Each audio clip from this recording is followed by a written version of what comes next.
ॐ श्री महाप्रज्ञ गुरवे नमः। जिसके सांसों में रहता है शाश्वत शांति का स्पंदन, उस महाप्रज्ञ को वंदन, उस महाप्रज्ञ को वंदन। सत्य अहिंसा अनेकांत को अर्पित जिसका तन मन, उस महाप्रज्ञ को वंदन, उस महाप्रज्ञ को वंदन। जिसके सांसों में रहता है शाश्वत शांति का स्पंदन, उस महाप्रज्ञ को वंदन, उस महाप्रज्ञ को वंदन।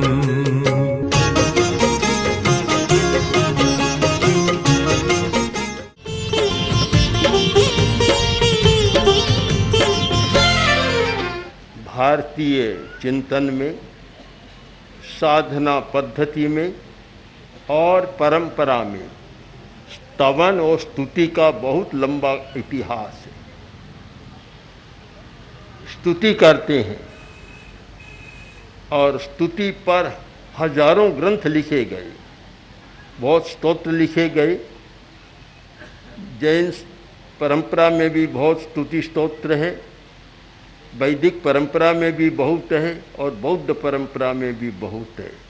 संस्कृत में लिखे गए, प्राकृत में लिखे गए, अनेक भाषाओं में लिखे गए।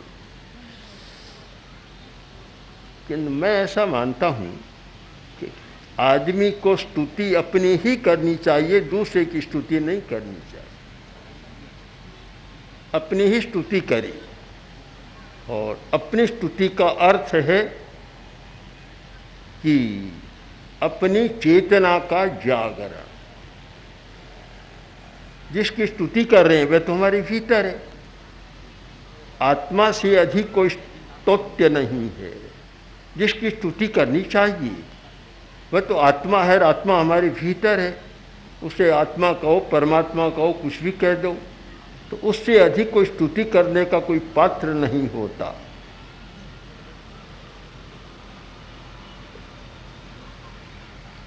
अगर हम स्तुति का उद्देश्य पकड़ लें तो फिर स्तुति बहुत सार्थक हो जाए, और वह उद्देश्य है प्रज्ञा का जागरण।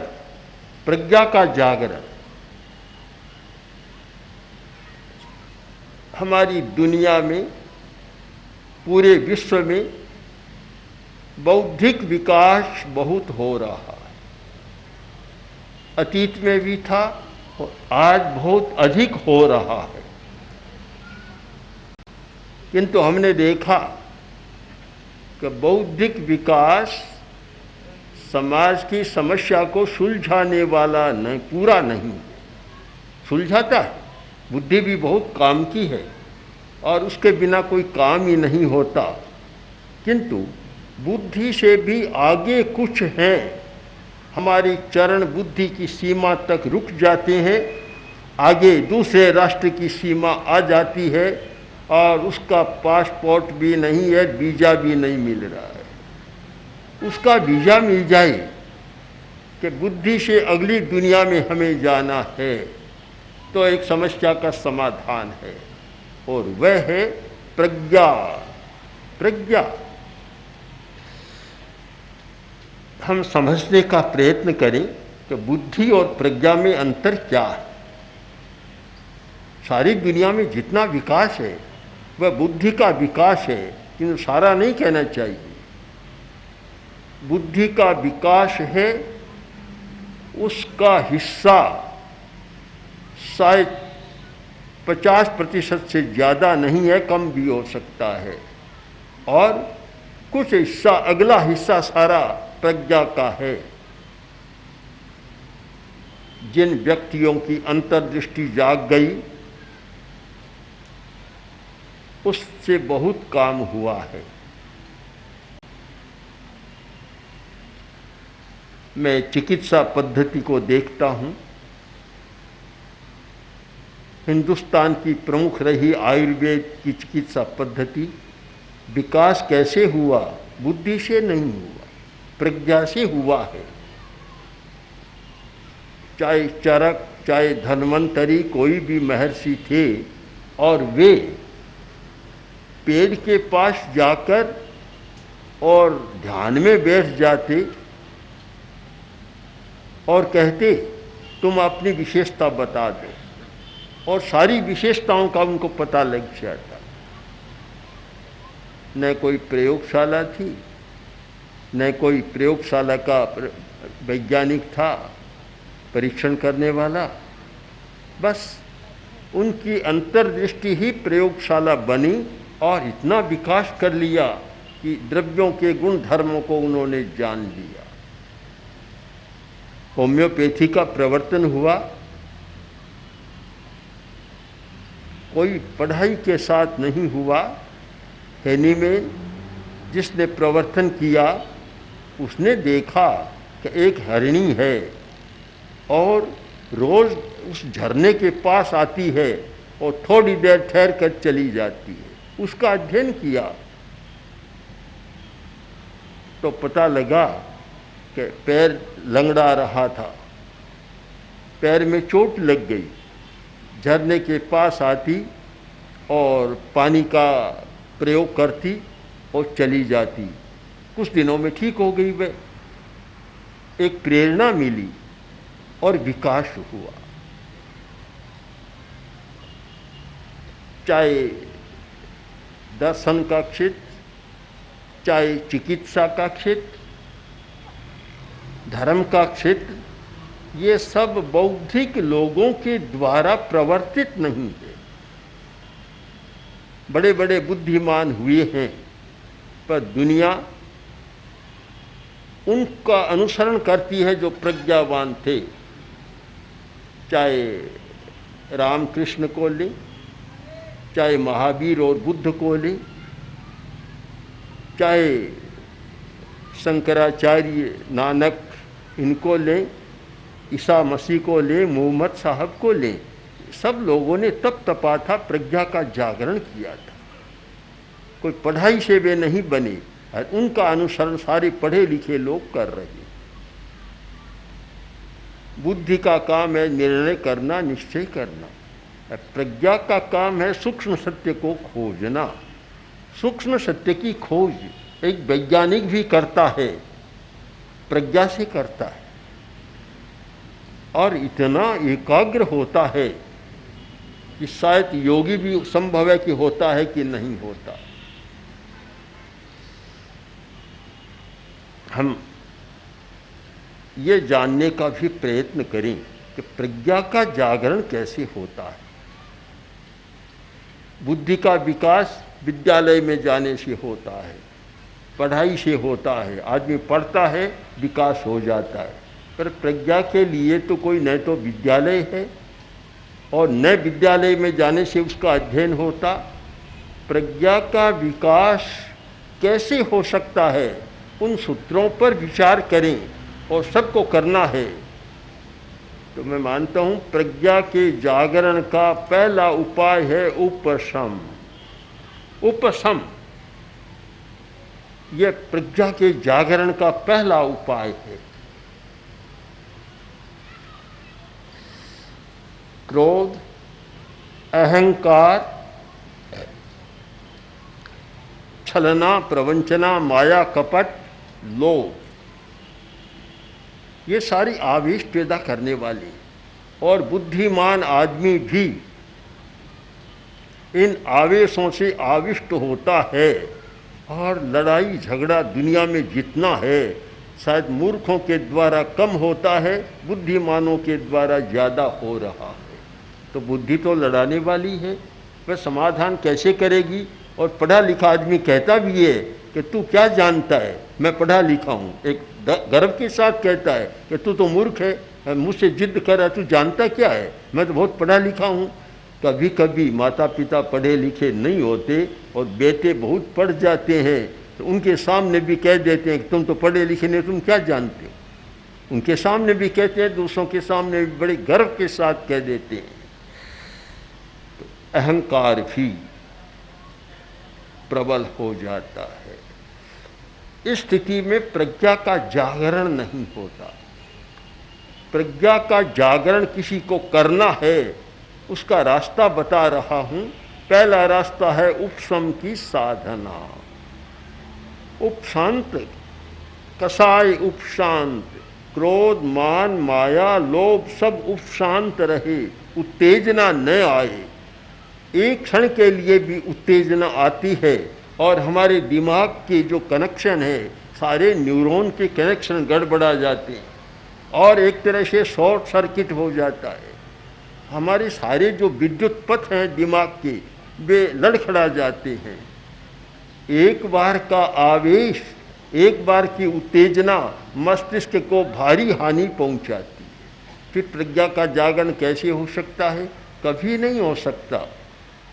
जिसको प्रज्ञा का जागरण करना है, जागरूक रहना होगा कि सदा मस्तिष्क उपशांत रहे। मस्तिष्क के जितने खंड हैं, प्रकोष्ठ हैं और जितने न्यूरॉन्स हैं, जितने उनके संबंध हैं, कहीं भी कोई हम बाधा न पहुंचाएं। जिस व्यक्ति ने उपशम की साधना अच्छी की है, मैं निश्चित कह सकता हूं कि उसमें प्रज्ञा का जागरण अवश्य होगा। प्रज्ञा का जागरण हो सकता है उपशम की साधना के साथ। एक उपशम का भी अपना रंग है। उपशम बहुत बड़ी बात है और आज यदि समाज में उपशम का विकास हो तो काफ़ी परिवर्तन आ सकता है।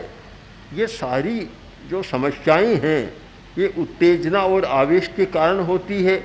परिस्थिति कभी लड़ाती नहीं है। परिस्थिति की अपनी प्रक्रिया है कि परिस्थिति व्यक्ति को उत्तेजित करती है और उत्तेजित व्यक्ति लड़ने झगड़ने में चलता है।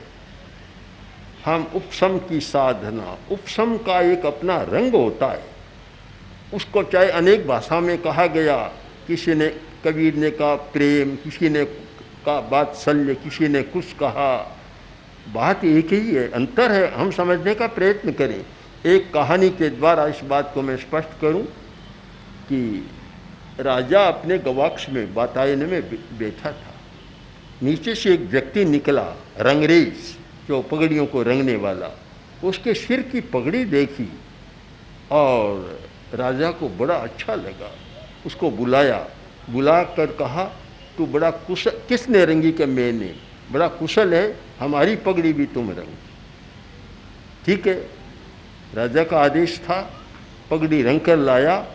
राजा ने कहा वैसी नहीं, और करो। दूसरी, तीसरी, चौथी, पांचवी, 10वीं करता चला गया। 50 पगड़ियाँ रंग दी। राजा ने कहा वह रंग नहीं आया। तब आखिर रंगरेज बोला, हजूर वह तो आएगा ही नहीं।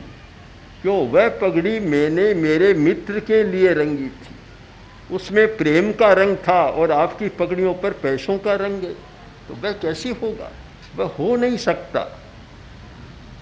ये प्रेम का रंग, चाहे प्रेम कहो, चाहे श्रद्धा कहो, आस्था कहो, उपशम, उपशांत रहें। हर स्थिति में हम शांत रहें, उत्तेजित न हो। जिस व्यक्ति ने ये अनावेश की साधना की है, आवेश नहीं, आविष्ट नहीं होता, अनावेश की साधना और उपशम की साधना की है, उस व्यक्ति में प्रज्ञा का जागरण हो सकता है। और वह प्रज्ञा, वह बुद्धि से ऊपर की बात है, जिसमें अतीन्द्रिय ज्ञान होता है, सूक्ष्म सत्यों का ज्ञान होता है। वह न पढ़ाई से होता न और कोई होता। मैं तो मानता हूँ कि आइंस्टीन को, न्यूटन को या और भी अनेक वैज्ञानिक मेरे सामने हैं, उन्होंने बुद्धि के आधार पर काम किया, ये मानेंगे तो हमारी सच्चाई नहीं होगी। सच्चाई यह है कि उन्होंने प्रज्ञा के बल पर काम किया था। प्रज्ञा, मैं आइंस्टीन को देखता हूँ, उनके जीवन को जब पढ़ता हूँ, एक ऋषि से कम जीवन नहीं था उनका।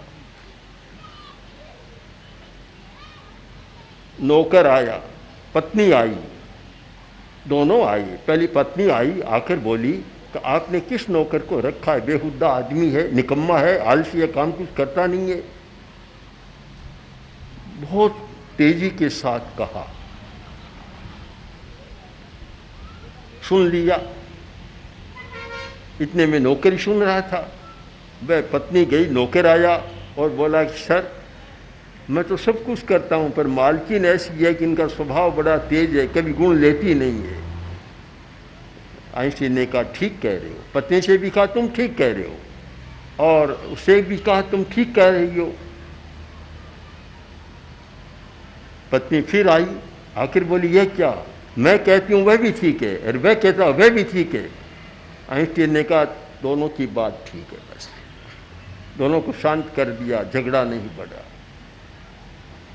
कोरा वैज्ञानिक नहीं था, कोरा बौद्धिक नहीं था, अंतः प्रज्ञा जागृत थी, और इसलिए वह कभी उत्तेजित नहीं होता।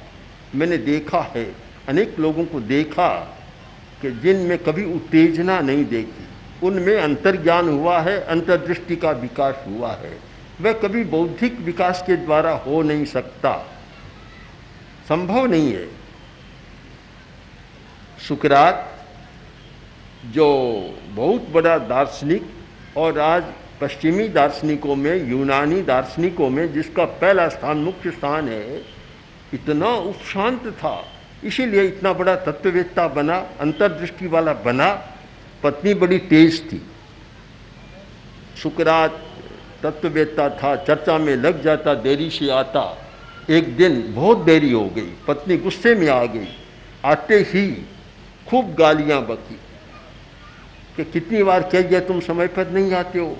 गालियां बकी, आवेश इतना प्रबल हो गया। जब आदमी का आवेश प्रबल होता है तो पहले तो मुंह से कुछ निकलता है, फिर हाथ से निकलता है, पता नहीं आगे कब क्या हो जाता है। तो पास में पानी की बाल्टी पड़ी थी, उठाई और सिर पर डाल दी। सुकरात हंसे और बोले बहुत अच्छा किया, क्योंकि बादल पहले गरजता है फिर बरसता है। अच्छा किया तो सारा वातावरण शांत हो गया। आप दुनिया के किसी भी प्रज्ञावान पुरुष का जीवन चरित्र देखें तो आपको मिलेगा कि उसने उत्तेजना से काम नहीं किया, कभी आवेश में नहीं आया। और आवेश का प्रज्ञा का विरोध है, बुद्धि का विरोध नहीं है। बुद्धिमान तो बहुत आवेश में आते हैं, बड़े बड़े लोगों को हमने देखा है, उनके आवेशों को देखा है, उनको लड़ते झगड़ते देखा है, और भी आगे भी देखा है। पर प्रज्ञावान कभी आवेश में नहीं आएगा। प्रज्ञा का पहला लक्षण है अनावेश, उपशम, और प्रज्ञा जागरण का पहला साधन है उपशम। उपशम होगा। दूसरा, प्रज्ञा जागरण का साधन है विधायक दृष्टिकोण।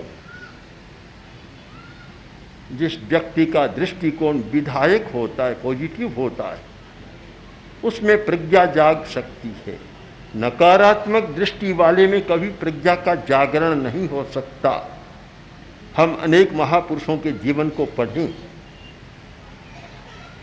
भगवान महावीर को संगम कष्ट दे रहा है, और महावीर साधना काल में है, सोच रहे हैं कि देखो बेचारे का नुकसान हो रहा है, हानि हो रही है, इधर तो वह कष्ट दे रहा है, उधर करुणा की वर्षा उस पर कर रही है। प्रज्ञा का जागरण हो सकता है।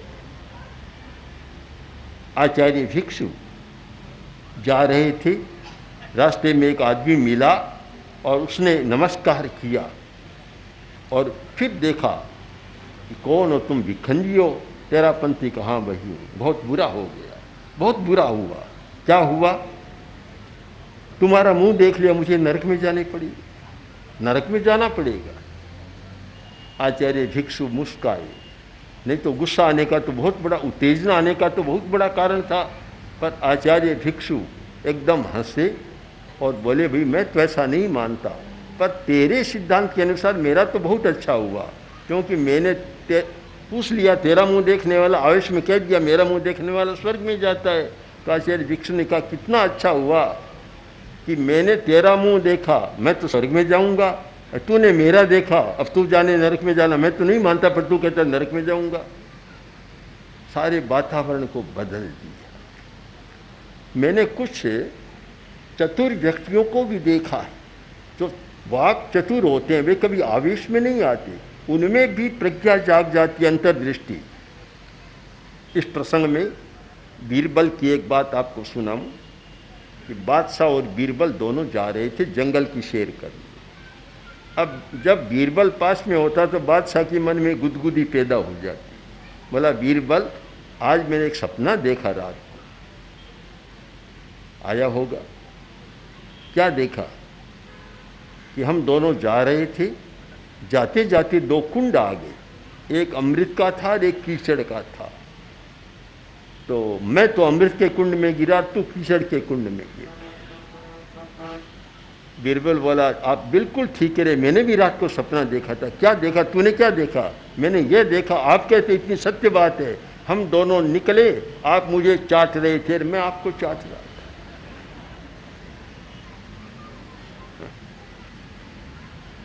विधायक दृष्टिकोण होता है, कभी उत्तेजना में नहीं जाता, आवेश में नहीं जाता। और ये विधायक दृष्टिकोण प्रज्ञा जागरण का बहुत बड़ा माध्यम बनता है। मैं देखता हूँ, पता नहीं क्यों बहुत लोग नकारात्मक दृष्टि में चले जाते हैं, बहुत क्या बहुत, और इसी कारण वे समस्याओं से घिरे रहते हैं और दुख पाते रहते हैं। कितने लोग हमारे पास भी आते हैं, हम उन्हें यही समझाते हैं, तुम अगर स्वस्थ होना चाहते हो, तुम शांति से रहना चाहते हो, जीना चाहते हो, तो सबसे पहले नकारात्मक दृष्टिकोण को बदलो और विधायक दृष्टिकोण का विकास करो। यह प्रज्ञा के जागरण का बहुत बड़ा साधन है, विधायक दृष्टिकोण का विकास। तीसरा साधन है संयम। पहला उपशम, दूसरा विधायक दृष्टिकोण और तीसरा संयम। संयम भारतीय लोगों ने भी और कहूँ तो धार्मिक लोगों ने भी संयम को मूल्य कम दे, जबकि संयम का मूल्य बहुत ज़्यादा है। और मैं तो मानता हूँ जहाँ संयम की साधना नहीं है, वहाँ धर्म की साधना भी छलना और प्रवंचना बन सकती है। सबसे पहली बड़ी बात है संयम की साधना। और संयम की साधना में संयम का अर्थ आचार्य तुलसी ने बहुत सुंदर किया है कि इंद्रिय मनो निग्रह, इंद्रिय का निग्रह और मन का निग्रह। इसके साथ बहुत सारी बातें आती है।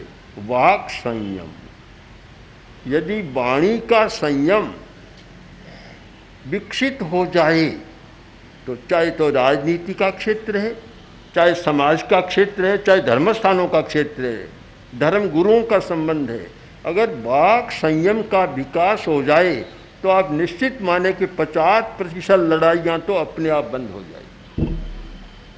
लड़ाई का बड़ा कारण वाणी की उच्छृंखलता है, मन में आते हैं वैसे बोल देते हैं। और राजनेता इसमें बहुत आगे, पहली भूमिका राजनेताओं की आज। और पहले तो बोल देते हैं, कह देते हैं, और फिर कहते हैं कि नहीं मैंने ऐसा नहीं किया था, प्रेस वालों ने ऐसा कर दिया, बदल दिया। और फिर बात को वैसे करना पड़ता है, आवेश में पता नहीं लगता। अगर वाणी का संयम, एक संयम वाणी का संयम, इसका विकास हो जाए तो लड़ाई झगड़े भी कम हो और प्रज्ञा को जागृत होने का मौका मिलेगा। ओम श्री महाप्रज्ञ गुरवे नमः।